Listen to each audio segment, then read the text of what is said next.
पहुंचे तब वहां पे अनेक मनुष्यों को नाना प्रकार के कलेशों से दुखी देखा।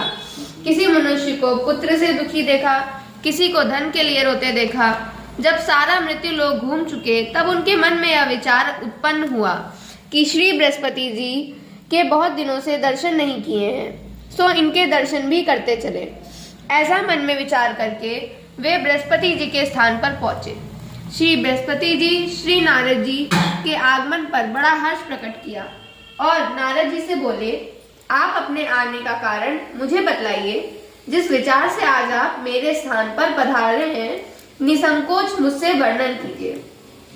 तब नारद जी ने हाथ जोड़कर प्रार्थना की और कहा, महाराज, मैं इस बात को जानने के लिए आपके पास आया हूँ कि नवरात्र के दिनों में व्रत करने से किस फल का प्राप्ति होती है और इस व्रत का महात्म्य मैं आपके मुखारविंद से सुनना चाहता हूँ। तब बृहस्पति जी बोले, हे नारद, इस नवरात्र व्रत कथा को मैंने ब्रह्मा जी से सुना था।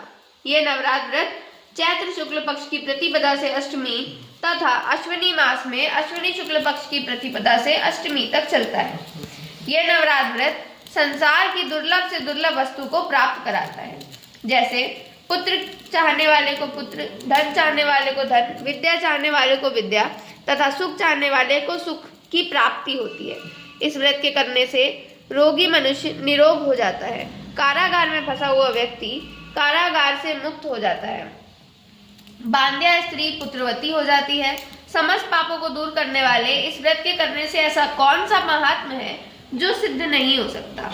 जो मनुष्य इस अलभ्य मनुष्य देह को पाकर भी नवरात्र का व्रत नहीं करता, वह माता पिता से हीन हो जाता है, अर्थात उसके माता पिता मृत्यु को प्राप्त हो जाते हैं और वह अनेक दुखों को भोगता है।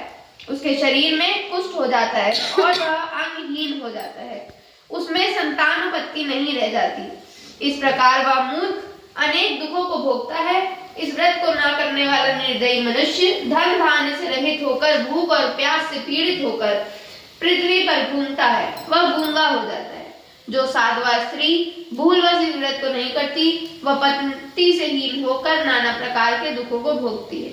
नवरात्र में यदि व्रत करने वाला मनुष्य सारे दिन का उपवास ना रख सके तो एक समय भोजन कर ले। उस दिन बांधवों सहित नवरात्र व्रत की कथा का श्रवण करे।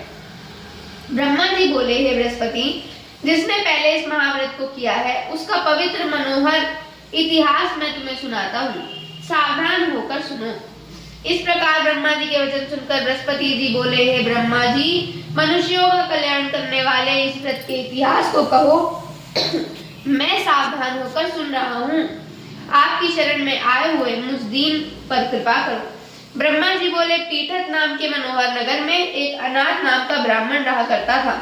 वह भगवती दुर्गा का भक्त था। उसको संपूर्ण सद्गुणों से युक्त मानो ब्रह्मा की सबसे पहली रचना हो ऐसी यथार्थ गुण वाली सुमति नाम की एक अत्यंत सुंदर कन्या पैदा हुई। कन्या सुमति अपने पिता के घर में बालपन से अपनी सहेलियों के साथ क्रीड़ा करती हुई इस प्रकार बढ़ने लगी जैसे शुक्ल पक्ष में चंद्रकला बढ़ती है। उसके पिता प्रतिदिन दुर्गा जी की पूजा व होम किया करता था। उस समय वह भी वहां नियम से उपस्थित होती थी। एक दिन वह कन्या सुमति अपनी सखियों के साथ खेलने में लग गई और भगवती के पूजन में उपस्थित ना हो सकी। उसके पिता को पुत्री की ऐसी असावधानी देखकर अत्यंत क्रोध आया और वह अपनी पुत्री से कहने लगा, हे दुष्ट पुत्री, आज प्रमादवश तूने भगवती दुर्गा का पूजन नहीं किया है। इस कारण मैं किसी कुष्ठी अथवा दरिद्री के साथ तेरा विवाह करूंगा। इस प्रकार कुपित पिता के वचन सुनकर सुमति को बड़ा दुख हुआ। वह पिताजी से कहने लगी, हे पिताजी, मैं आपकी कन्या हूँ, अतः सब तरह से आपके अधीन हूँ। जैसा आपकी इच्छा हो वैसा करो। कुष्ठी अथवा दरिद्री किसी के भी साथ जैसा चाहो आप मेरा विवाह कर सकते हो, किंतु होगा वही जो विधाता ने मेरे भाग्य में लिख रखा होगा। मनोरथ न जाने मनुष्य न जाने कितने मनोरथ का चिंतन करता है, परंतु होता वही है जो भाग्य में विधाता ने लिख रखा है। जो मनुष्य जैसा कर्म करता है उसको फल भी उसके कर्म के अनुसार ही मिलता है, क्योंकि कर्म करना तो मनुष्य के अधीन है किंतु उसका फल देना दैव के अधीन है। जैसे अग्नि पे पड़े तृणादि उसको अधिक प्रदीप कर देते हैं, उसी प्रकार अपनी कन्या के इस तरह निर्भयता से कहे हुए वचन सुनकर उस ब्राह्मण को अधिक क्रोध आया। तब उसने अपनी कन्या का विवाह एक कुष्ठी के साथ कर दिया और अत्यंत क्रुद्ध होकर कहने लगा कि जाओ जाओ जल्दी जाओ और अपने कर्म का फल भोगो, मैं भी देखूं केवल भाग्य के भरोसे रह के क्या करती हो। इस प्रकार कहे हुए कुपित पिता के वचन सुनकर सुमति को अत्यंत दुख हुआ और वो कहने लगी कि अहो मेरा बड़ा दुर्भाग्य है जो मुझे ऐसा पति मिला। इस तरह अपने दुख का विचार करती हुई वह कन्या सुमति अपने पति के साथ वन में चली गई और उस भयावह कुटायुक्त स्थान पर उन्होंने वह रात बड़े ही कष्ट से व्यतीत करी। उस गरीब बालिका की ऐसी दशा देखकर भगवती दुर्गा पूर्व पुण्य के प्रभाव से प्रसन्न होकर सुमति के सामने प्रकट हो गई और उससे कहने लगी, हे दीन ब्राह्मणी, मैं तुझ पर प्रसन्न हूँ, तुम जो चाहो वरदान मांग सकती हो, मैं प्रसन्न होने पर वांछित वस्तु को देने वाली हूँ। इस प्रकार भगवती दुर्गा का वचन सुनकर ब्राह्मणी कहने लगी कि हे देवी, आप कौन हैं जो मुझ पर प्रसन्न हुई हो, वह सब मुझसे कहिए और अपने कृपा कटाक्ष से मुझ दीन दासी को कृतार्थ करो। ऐसा ब्राह्मणी का वचन सुनकर देवी कहने लगी, मैं ही आदि शक्ति हूँ, मैं ही ब्रह्म विद्या व सरस्वती हूँ, मैं प्रसन्न होने पर प्राणियों के दुख दूर करके उनको सुख प्रदान करने वाली हूँ। ब्रह्माणी, मैं तुझ पर तेरे पूर्वजन्म के प्रभाव से प्रसन्न हूँ, मैं तुम्हारे पूर्वजन्म का वृतांत सुनाती हूँ, तुम सावधान होकर सुनो। तो पूर्व जन्म में निषाद भील की स्त्री थी और अति पतिव्रता थी। एक दिन तेरे पति निषाद ने चोरी करी।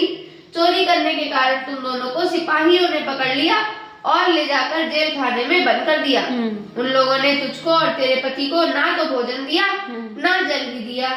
इस प्रकार नवरात्र के दिनों में तुमने ना तो कुछ खाया ना जल ही पिया, इसीलिए 9 दिन तक नवरात्र का व्रत हो गया।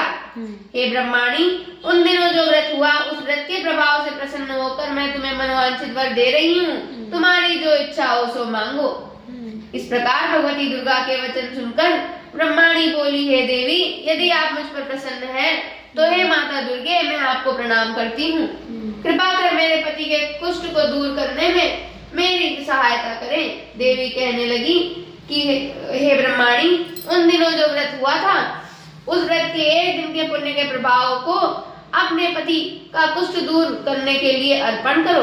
उसके प्रभाव से तेरा पति कुष्ठ से रहित होकर सुवर्ण सदृश कांति युक्त शरीर वाला हो जाएगा। ब्रह्माणी जी बोली, हे देवी, ब्रह्मा जी बोले। इस प्रकार देवी के वचन सुनकर ब्रह्माणी बहुत प्रसन्न हुई और पति को निरोग करने की इच्छा से ठीक है ऐसा बोली।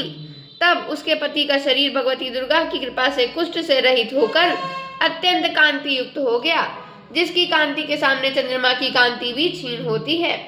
वह ब्रह्माणी पति की मनोहर देह को देखकर देवी को अति पराक्रम वाली समझकर देवी की स्तुति करने लगी और कहने लगी कि हे दुर्गे, आप दुर्गति को दूर करने वाली हो, रोगी मनुष्य को निरोग करने वाली हो, प्रसन्न होने पर वांछित वस्तु देने वाली हो, व दुष्ट मनुष्यों का नाश करने वाली हो। आप ही सारे जगत की माता व पिता हो। हे अम्बे, मुझ अपराध रहित अपला को मेरे पिता ने कुष्ठी मनुष्य के साथ विवाह करके मुझे घर से निकाल दिया।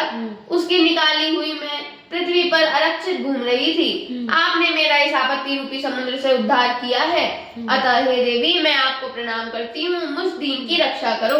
जय माता दी। ब्रह्मा जी बोले, हे बृहस्पति, इस प्रकार सुमति के मन से देवी की स्तुति करी। उसकी की हुई स्तुति सुनकर देवी को अत्यंत संतोष हुआ और वह ब्रह्माणी से बोली कि हे ब्रह्माणी, तेरे उदालक नाम का अति बुद्धिमान, धनवान, कीर्तिमान और जितेंद्रिय पुत्र शीघ्र ही होगा। ऐसा कहकर देवी उस ब्रह्माणी से कहने लगी कि हे ब्रह्माणी, और भी जो कुछ तेरी इच्छा हो सो वांछित वस्तु मांग सकती हो।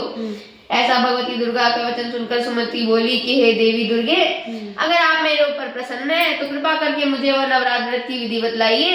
हे दयामयी, जिस विधि के नवरात्र व्रत करने से आप प्रसन्न होती हैं, उस विधि एवं उसके फल को मेरे लिए विस्तार से वर्णन कीजिए।